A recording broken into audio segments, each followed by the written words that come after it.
Welcome to True Crime Tonight, your go-to place for all things true crime, horrible fates, and so much more. Now, without wasting any time, let's go ahead and dive into today's stories. This day in true crime history. David Richard Berkowitz, also known as the Son of Sam and the .44 caliber killer, was an American serial killer and former U.S. Army soldier who committed a series of stabbings and shootings in New York City between 1975 and 1977. During this period, he killed 6 people and wounded 11 others. The first shooting attributed to Berkowitz occurred in the Pelham Bay neighborhood of the Bronx on July 29, 1976, at approximately 1:10 a.m. Donna Loria, an 18-year-old emergency medical technician, and her friend, Jody Valenti, a 19-year-old nurse, were sitting in Valenti's double-parked Oldsmobile, discussing their evening. According to Valenti, Loria opened the car door to leave when she noticed a man quickly approaching. Startled and angered by the man's sudden appearance, Loria exclaimed, "Now what is this?" The man then produced a gun from the paper bag he carried and crouched down. Bracing one elbow on his knee, he aimed his weapon with both hands and fired. Loria was struck by one bullet, instantly killing her. Valenti was shot in her thigh, and a third bullet missed both women. The shooter then turned and quickly walked away. Valenti survived her injury and described the killer as a white male in his 30s with a fair complexion, standing about 5 feet 8 inches tall and weighing around 200 pounds. His hair was short, dark, and curly.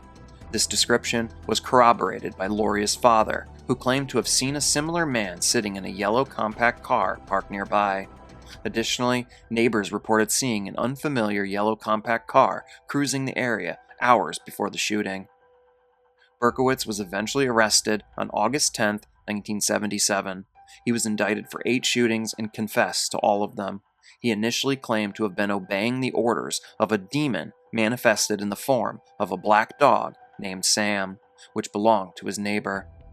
Berkowitz was found mentally competent to stand trial, and he pleaded guilty to second-degree murder. He was sentenced to 6 concurrent life sentences in state prison. After 25 years, he was deemed eligible for parole in 2002. As of 2024, he has been denied parole 12 consecutive times.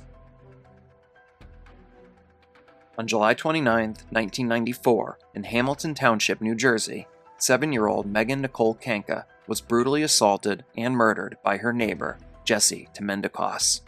Temendikos had a history of child SA and lured Megan into his house. Once she was lured in, he struck. The entire ordeal shocked the nation and ultimately led to the enactment of Megan's Law.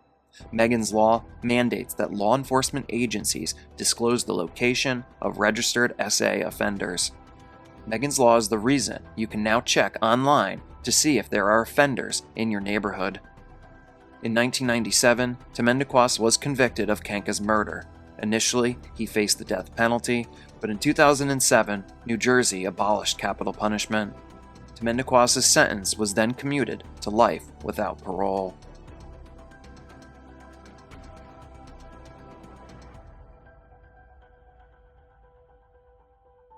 Indian businessman Sunjay Kapur, the former husband of actress Karisma Kapoor, passed away on June 12, 2025, at the age of 53. According to reports, Sunjay Kapur was playing polo in the UK when out of nowhere he suffered a cardiac arrest. Some reports indicate that he may have accidentally swallowed a bee, which stung him in the throat. The sting then potentially triggered a severe allergic reaction that led to the cardiac arrest. According to medical experts, this could be a rare case of Kunis syndrome. Kunis syndrome, also known as allergic angina or allergic myocardial infarction, is a condition where a person experiences cardiovascular symptoms, including acute coronary syndrome, as a result of an allergic or hypersensitivity reaction. In simpler terms, it's a heart event triggered by an allergic response. Sanjay's mother, Rainey Kapur, has expressed doubts about the circumstances of his death and believes there might be more to the situation. She described his passing as suspicious.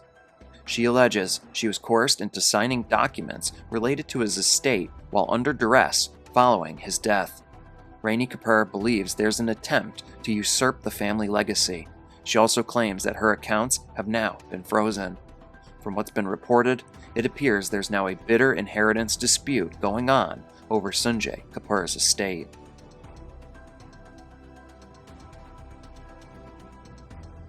On December 2, 2023, Jordan Mangum and Jessica Wheeler bound Luna Cox's hands, forced her into a minivan, and transported her to Mangum's house. Luna Cox was Jordan's ex-girlfriend. There, he tied her up and took her to another location. Luna Cox was then strangled, run over, and had her throat slashed. She pleaded with Mangum to stop, and he ended up dropping her off at a hospital later that evening. 2 weeks prior to the incident, Mangum was arrested on a charge of domestic abuse against Cox. In an impact statement, Cox described the physical, psychological, and emotional abuse she endured during their over 11-year relationship. She realized that her experiences were not love, but control, masquerading as care. The attack on December 2nd was Jordan Mangum and Jessica Wheeler's attempt to pressure Luna Cox to drop the case.